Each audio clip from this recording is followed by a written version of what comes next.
This war did not last for years. It did not drag on for months. It did not reshape generations through endless fighting. This war did not even last a full day, not an hour, not even that. In the history of warfare, there is one conflict where soldiers barely took their positions, where cannons had just been prepared, where politicians had not even finished speaking. And it was already over. So the question is simple. How is that possible? How can a country wake up in the morning at war and by midday no longer exist as a fighting force?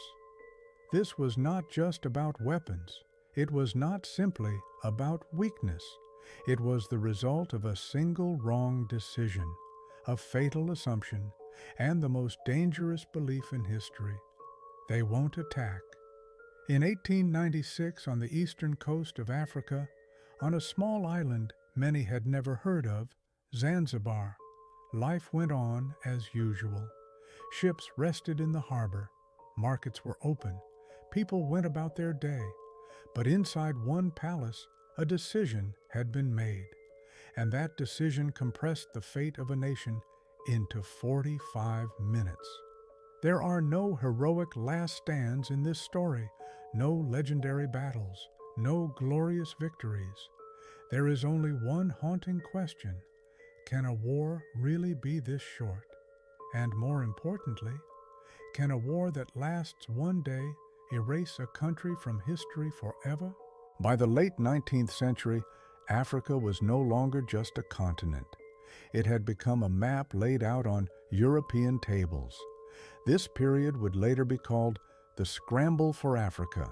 Britain, France, Germany, each wanted territory, each wanted ports, each wanted control of trade routes. And at the center of this struggle stood Zanzibar. Zanzibar was small, but it was not insignificant. This island sat like a key in the Indian Ocean. Spice trade passed through it. Routes into the African interior began here. Whoever controlled Zanzibar controlled influence far beyond its size. Officially, Zanzibar was an independent sultanate. In reality, it lived under British influence. There was an unwritten rule. No sultan could take the throne without British approval. For years, that rule was never challenged, until 1896. That year, Sultan Hamid bin Thawani died suddenly. The cause of his death was never fully explained, and that silence was dangerous, because in Africa, a power vacuum almost always meant conflict. The Sultan's cousin, Khalid bin Bargash, saw his moment. He did not wait for British consent. He moved quickly into the palace and declared himself Sultan. This was more than a dispute over a throne. It was an open challenge to British authority. For Britain, this could not be tolerated. If Zanzibar succeeded, other territories might follow, and empires did not survive by allowing examples of defiance. So a small island tested the patience of a global empire, and history began moving toward a war measured not in years, but in minutes. The Sultan of Zanzibar, Hamid bin Thawani, died suddenly. The very next day, his cousin, Khalid bin Bargash, declared himself Sultan. But there was a problem. Britain did not recognize him. The British wanted a different candidate. Khalid refused to step aside. He moved into the palace. He armed himself. He gathered soldiers. For Britain, this was an open challenge. Britain did not want war, at least not officially. The warships were already in the harbor. The cannons were aimed. The crews were ready. But there was still one step left, an ultimatum. From the British consulate, a cold and direct message was sent to the palace in Zanzibar. The message was short, but its meaning was heavy. The palace must be evacuated immediately. Khalid bin Bargash must renounce the throne. Failure to comply will result in the use of force.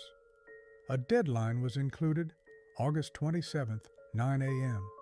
After that moment, there would be no negotiations. This was not a warning. It was a final chance. Inside the palace, the air was tense. Khalid bin Bargash read the message. He did not rush. He did not show fear. But the men around him were uneasy. Some whispered, "The British are not bluffing." Others said, "Those ships are not here for show." Khalid refused to step aside. He believed Britain would not fire. He believed diplomacy would prevail at the last second. He believed an empire would not go to war over such a small island. That belief was his greatest mistake. The British waited. Minutes passed. The sun climbed higher. The harbor fell into complete silence. 8:55. No voices, no movement. 8:59. Men stood by the cannons, watching the time. And then the clock struck 9. The ultimatum expired, and history stopped talking. At 9 a.m., the ultimatum expired. No reply came, no flag was lowered. The palace remained occupied. The British did not hesitate. Orders were given aboard the warships, cannons were turned, the target was clear, and moments later, the first shot was fired.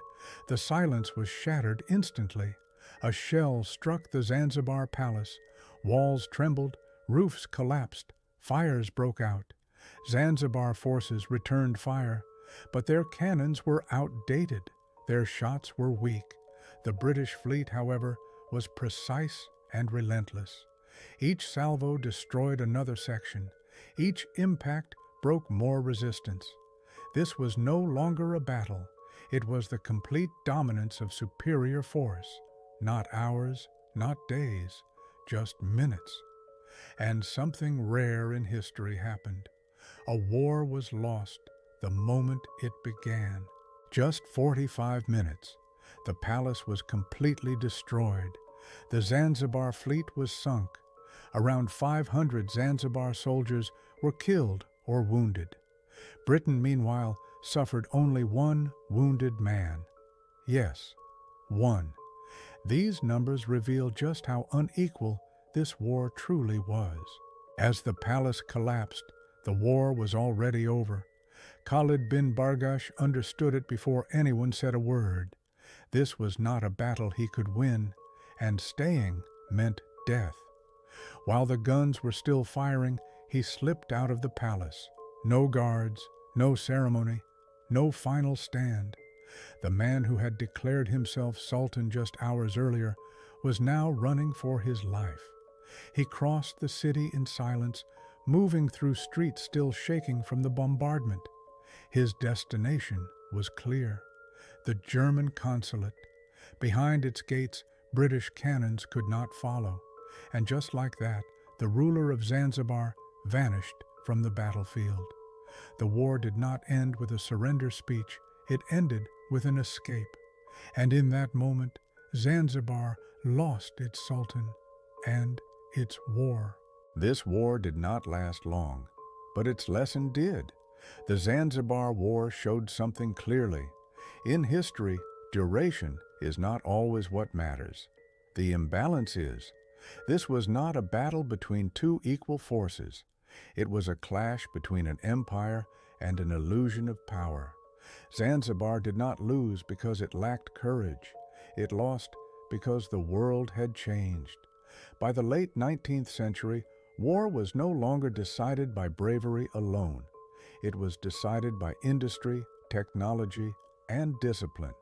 Cannons fired farther, ships were stronger, orders traveled faster, and this war proved that intention alone is never enough.